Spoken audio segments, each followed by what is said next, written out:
This is a Caterpillar 320 FL excavator. It's made by Diecast Masters, and it's in 1/50th scale. Overall, this is a pretty nice excavator. Diecast Masters did a good job with some of the finer things.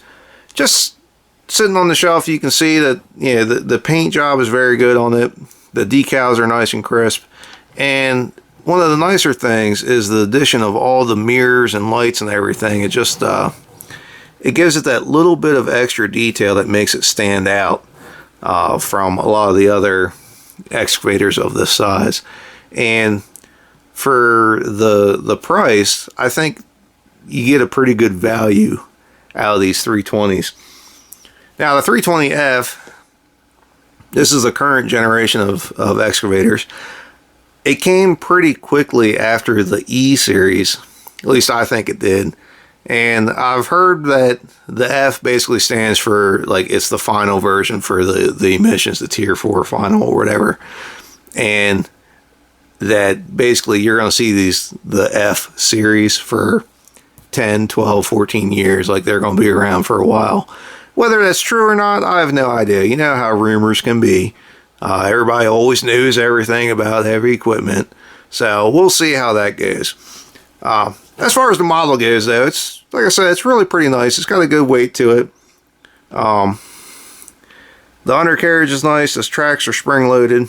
They look pretty good. It's got the triple grousers there. The tracks really roll. Both of them roll very easily, which is kind of impressive. I'd imagine it's fairly tricky to get a set of tracks to roll as easy as that. The cab, they did a pretty good job with. The interior is very good. You got the little guy in there, but, not a whole lot you can do about that. They even included that useless back window. Now, the back window right here on the machine is about that tall.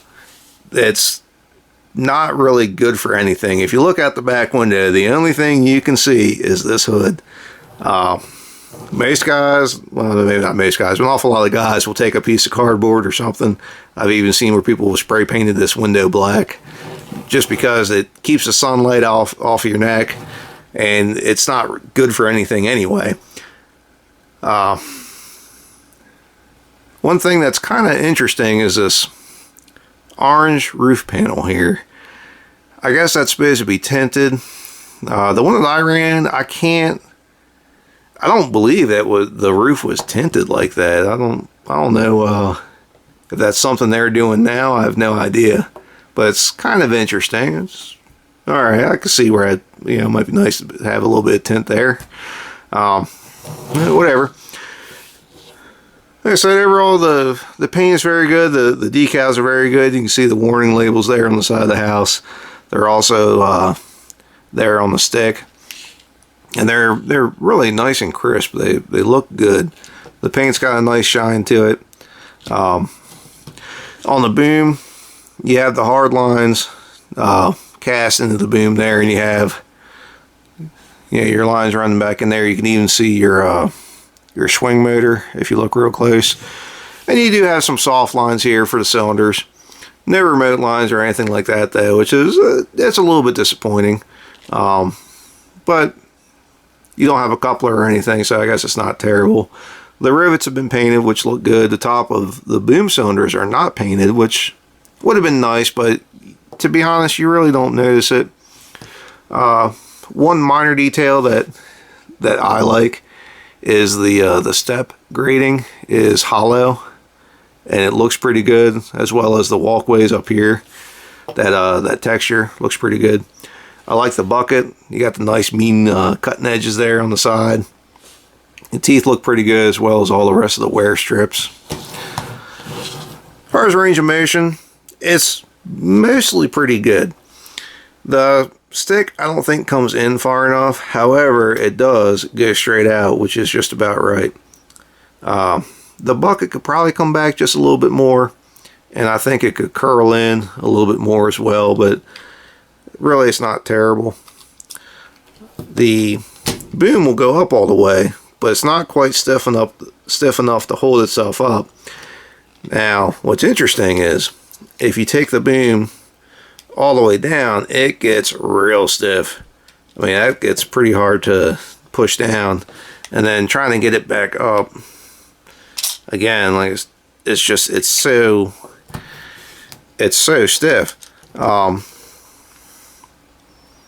It's kind of funny to be so stiff in the bottom end, but yet it can't hold itself up when you stick it out all the way. So that's a little curious to see that. Overall though, it's definitely a nice model. These 320s are pretty good for taking the buckets off, and you can put a lot of different tools on these things. There's guys out there that between, you know, just styrene and like the 3D printing, you can get a whole variety of attachments that are made to fit these 320s, and most of them look pretty darn good. So you can make this into a pretty versatile machine, which is nice. It's very easy to customize. Anyway, that's about it. Overall, it's a very nice model. If you have any questions or comments, feel free to ask. If you'd like to see more of what we have, please subscribe to Maryland Construction Diecast. As always, thanks for watching.